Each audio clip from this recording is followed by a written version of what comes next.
예전에 우리 주님께서 계시록에 있는 그 4대 교회를 향해서 내가 살았다는 이름은 있으나 실상은 죽은 자로다라고 말씀하신 것처럼 이 땅의 교회들이 살았다는 이름은 있지만 실상은 죽은 모습은 아닌지 우리 자신을 돌아보게 됩니다.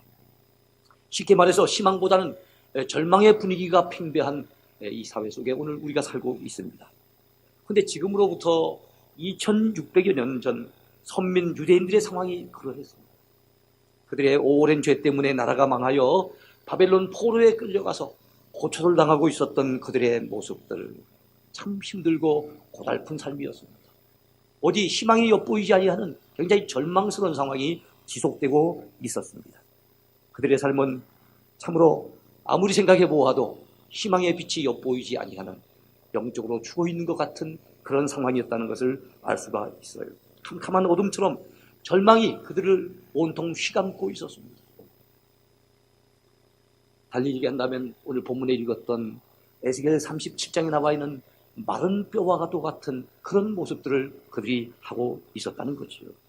어느 날 하나님께서는 이스라엘 백성들의 이 암담한 현실을 에스겔에게 깨우쳐 주시기 위해서, 그리고 또한 그뿐만 아니라 미래에 하나님께서 회복시켜 주실 이스라엘 백성들의 회복에 대해서 그에게 알려주시기 위해서 강권하셔서 기적 같은 역사로 에스겔을 환상 가운데 어느 골짜기 가운데 있게 했습니다.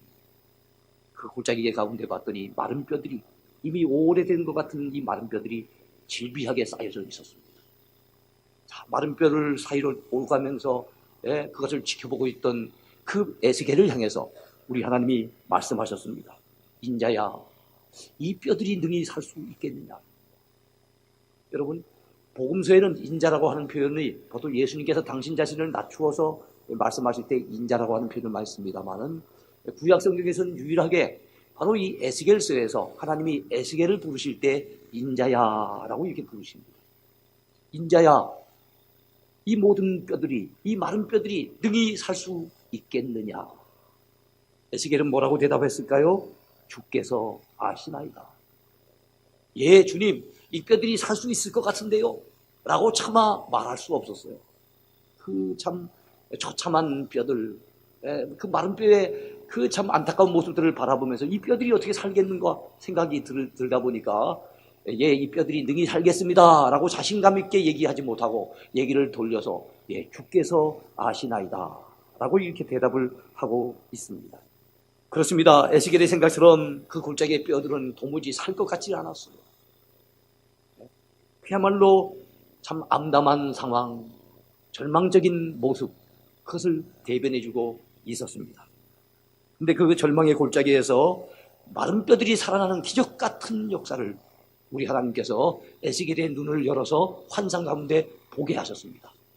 이야, 마른 뼈들이 살아나는구나. 마른 뼈들이 살아나서 큰 군대를 이루게 되는구나 하는 모습을 통해서 바로 이스라엘 백성들이 지금은 이렇게 절망적인 상황 속에 있지만 나 여호와가 그들을 이렇게 회복시켜 주리라 라고 하는 그런 메시지를 보여주셨다는 거지요. 여러분, 오늘 에스겔이 보았던 그 환상은 우리가 보아야 될 환상일 줄로 믿습니다. 가정을 바라봐도 답답하고, 사회를 바라봐도 온통 죽은 것 같고, 정치권을 바라봐도, 경제를 바라봐도, 심지어는 교회를 바라봐도 별로 소망이 보이지 않는 것 같은 이런 캄캄하고 암담하고 어두운 상황이지만, 그 속에서 우리가 봐야 될 것은 에스겔이 보았던 회복의 환상인 줄로 믿으시기 바랍니다. 하나님이 역사해 주시면 마른 뼈가 변하여 능히 큰 군대를 이루는 놀라운 역사가 있게 될 줄로 믿으시기 바랍니다. 오늘 두 가지 제목을 생각해 보겠는데요. 첫 번째 생각해 볼 제목은 하나님께서 보여주신 이스라엘의 회복에 대한 환상입니다. 하나님께서 보여주신 이스라엘의 회복에 대한 환상. 우리 하나님께서는 골짜기의 마른 뼈들이 살아나는 환상을 보여주실 때 에스겔에게 요구하신 것이 있습니다. 뭘 요구하셨습니까? 너는 가서 저 뼈들에게 대언하라. 저 마른 뼈들에게 대언하라는 거예요. 하나님을 대신해서 말씀을 전하라는 것입니다. 제가 뭐라고 말씀을 전할까요? 에스겔이 물어봤겠지요. 그때 하나님께서 하시는 말씀이 너희 마른 뼈들아 여호와의 말씀을 들을지어다 라고 하는 말씀을 전하라는 거예요. 그렇다면 여러분, 여기 나와 있는 이 마른 뼈들은 누구를 상징할까요? 본문 11절에 의하면은 이 뼈들은 이스라엘 온 족속이다, 이렇게 말씀하고 있어요. 그 마른 뼈들은 단순한 마른 뼈가 아니었던 거예요. 마른 뼈와 같은 모습으로 정말로 소망을 잃어버리고 영적으로 죽어있는 바로 그 당시에 이스라엘 백성들의 모습을 하나님께서는 마른 뼈를 통해 가지고 상징적으로 보여주셨던 겁니다. 그러니까 이 마른 뼈들이 말씀을 들어야 된다는 것보다는 실질적으로 누가 말씀을 들어야 된다는 겁니까? 영적으로 죽어있는 이스라엘 백성들에게 이 말씀을 전하는 거예요. 그들이 여호와의 말씀을 들어야 된다는 것입니다. 왜요? 살아나는 역사는 오직 말씀을 통해서 이루어지기 때문에 그렇습니다. 죽은 영혼이 살아나는 역사, 말씀을 통해서만 이루어지는 것을 여러분 믿으시기 바랍니다. 골짜기에 마른 뼈 같은 존재가 불신자들이 아니라 선민 이스라엘이었다는 데 대해서 우리가 더 충격을 느낍니다. 불신자들이 마른 뼈처럼 그렇게 널브러져 있는 모습이 아니라 선민 이스라엘이 그런 마른 뼈 같은 모습으로 영적으로 죽어 있으니 얼마나 참 안타까운 일입니다. 그러나 그들에게도 소망이 있는 것은 그들이 하나님의 말씀을 들을 때 살아날 수 있다는 겁니다. 그래서 그들에게 생명의 말씀이 전달돼야 된다는 것입니다. 우리 하나님의 말씀은 생명의 말씀입니다. 능력의 말씀입니다. 창조의 말씀이에요. 주께서 빛이 있으라 하심에 빛이 있었고 주께서 말씀하신 대로 모든 여러분 생명체가 생겨난 것을 믿으시기 바랍니다. 히브리서 4장 12절에 보면은요, 하나님의 말씀은 살아있대요. 하나님의 말씀은 살아있고 활력이 있어 좌우의 날선 어떤 검보다도 예리하여 혼과 영과 및 관절과 골수까지 찔러 쪼개기까지 하시는 말씀이 바로 하나님의 말씀인 것을 믿으시기 바랍니다. 히브리서 금방 4장 말씀을 드렸습니다만은 그렇습니다. 우리 하나님의 말씀은 살아있습니다. 생명의 말씀입니다. 우리 예수님이 이 땅에 오셨을 때 어느 날 요한복음 11장에 보면은 나사로의 무덤 가운데 가신 걸 볼 수가 있어요. 죽은 지 나흘이 돼서 벌써 냄새가 납니다. 그 죽은 나사로, 냄새나는 나사로를 향해서 생명의 주님 되시는 우리 예수님께서 말씀하셨습니다. 나사로야 나오너라. 나사로야 나오너라.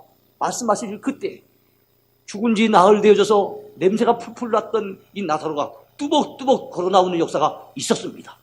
왜요? 주의 말씀에는 생명력이 있기 때문에 그렇습니다. 죽은 영혼을 살리는 말씀이기 때문에 그런 거예요. 이런 사실을 우리 하나님은 너무나도 잘 아시기 때문에 영적으로 죽어있는 그들에게, 마른 뼈와 같이 되어진 그들에게 가서 여호와의 말씀을 전하라고, 외치라고 우리 에스겔 선지자에게 요구를 하신 거예요. 사랑하는 성도 여러분이요, 여러분의 영적인 상태는 어떻습니까? 혹시 우리의 영적인 상태가 죽어있는 모습은 아닙니까? 마른 뼈와 같은 모습이 되는 거지. 사랑하는 성도들이요, 우리 영혼이 살아나야 됩니다. 우리 영적으로 죽어있으면 안 됩니다. 그러려고 한다면 말씀의 귀를 기울여야 됩니다. 말씀을 들어야만 사는 거예요. 말씀을 들어야만 생명을 얻는 겁니다. 믿으시기 바랍니다. 우리 하나님께서는 에스겔서 37장 오늘 본문의 말씀을 통해서 에스겔에게 하나님의 말씀을 대언하라고 하시면서 그 뼈들을 향해 이렇게 또한 외치라고 말씀하셨습니다.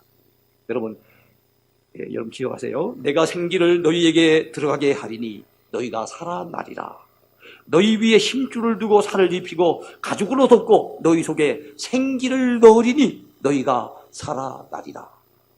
너희 속에 생기가 들어갈 때 살아난대요. 생기가 뭘까요? 물론 하나님께서 우리 사람을 지으실 때 그 코에 생기를 불어넣으셨더니 우리가 살아있는 생명이 됐다 그랬어요. 생기라고 하는 말, 히브리어의 루아흐라고 하는 말인데요, 이 루아흐는 영이라고 하는 또 의미가 있어요. 하나님의 영.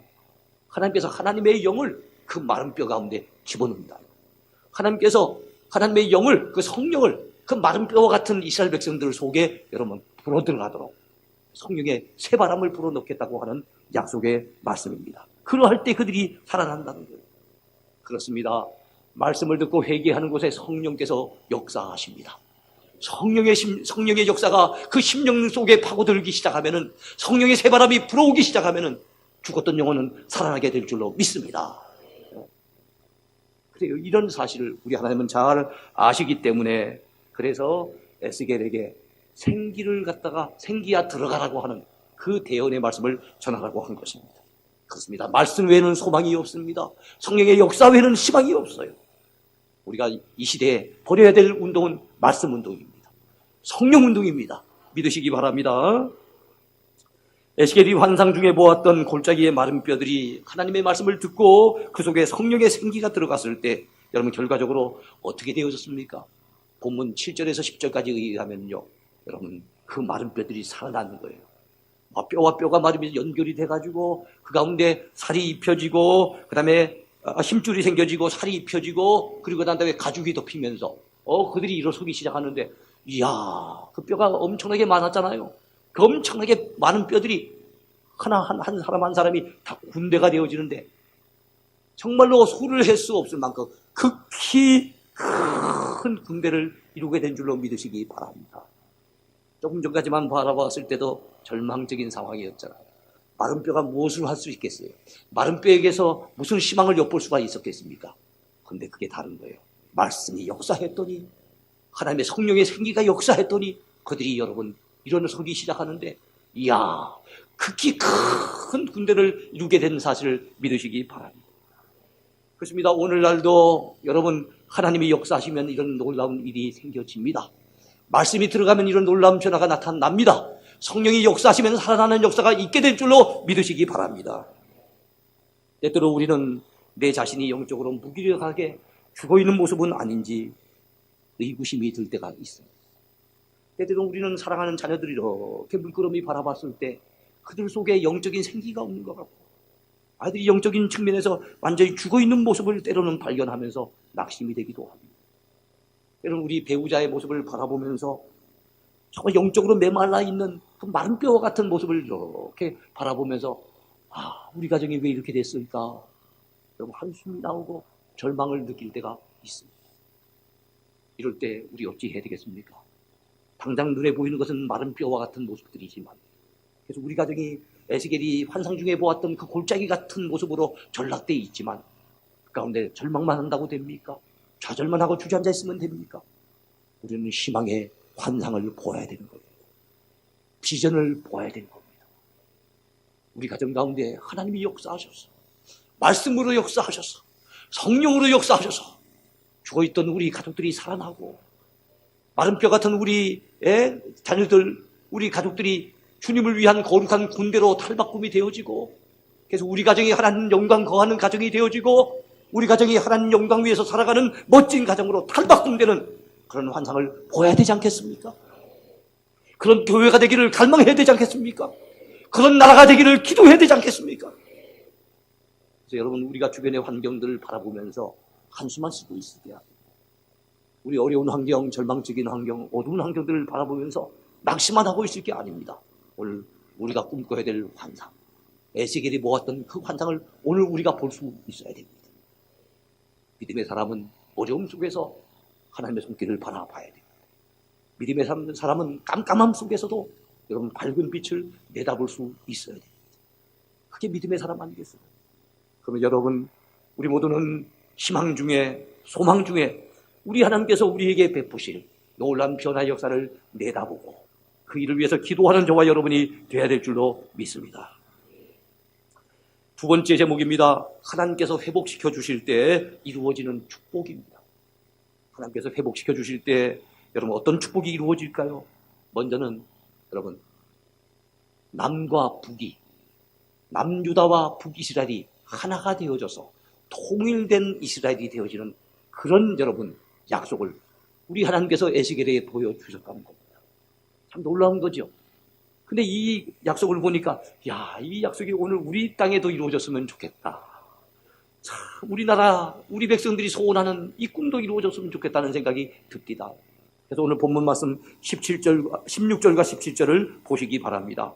인자야, 너는 막대기 하나를 가져다가 그 위에 유다와 그 짝 이스라엘 자손이라 쓰고, 또 다른 막대기 하나를 가지고 그 위에 에브라임 막대기 곧 요셉과 그 짝 이스라엘 온 족속이라 쓰고, 그 막대기들을 서로 합하여 하나가 되게 하라.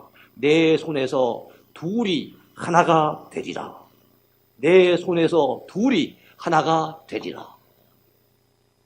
막대기가 두 개 있었는데 하나님께서 에스겔 손 안에서 하나로 만들어주는 그런 약속을 갖다 주신 거예요. 이것이 무엇입니까? 바로 북이스라엘과 남유다가 이제는 하나 되어지는 그 통일의 날이 곧 온다는 약속인 거예요.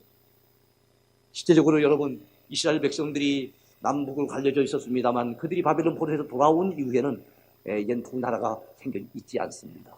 이제 하나의 이스라엘을 존속하게 되어지고, 그리고 이 나라는 결국엔 예수 그리스도께서 이 땅에 오심으로 하나님 나라, 하나님의 나라로 이어져 가게 되는 것입니다.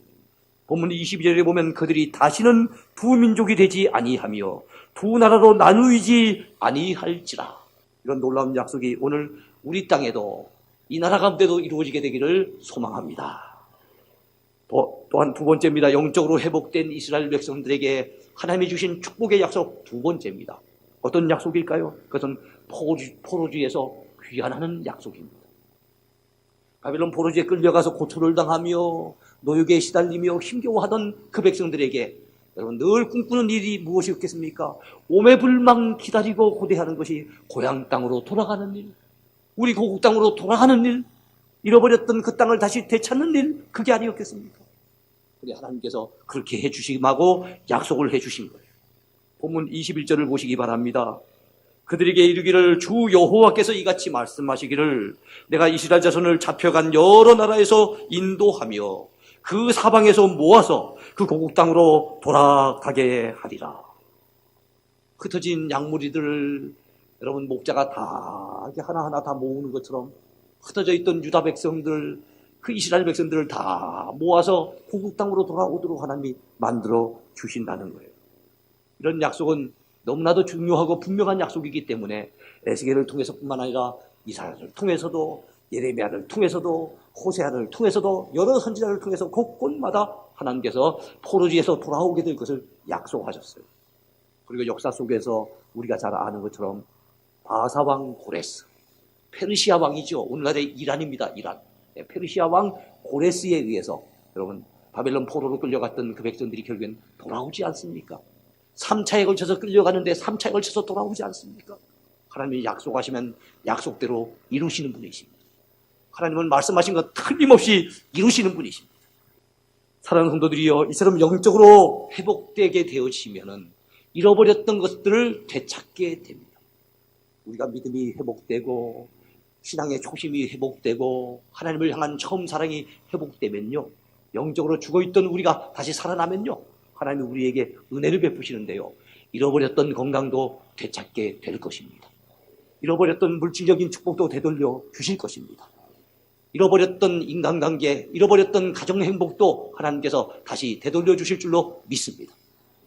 그리고 영혼이 잘 돼야만 범사가 잘 되고 강건해지는 축복이 임하는 것입니다. 또한 여러분, 영적으로 회복된 이스라엘 백성들에게 주시는 마지막 세 번째 약속이 있습니다. 그 축복의 약속이 뭘까요? 그것은 다윗과 같은 지도자를 그들 위에 세워 주시겠다는 겁니다. 다윗과 같은 지도자를 허락해 주신다는 거예요.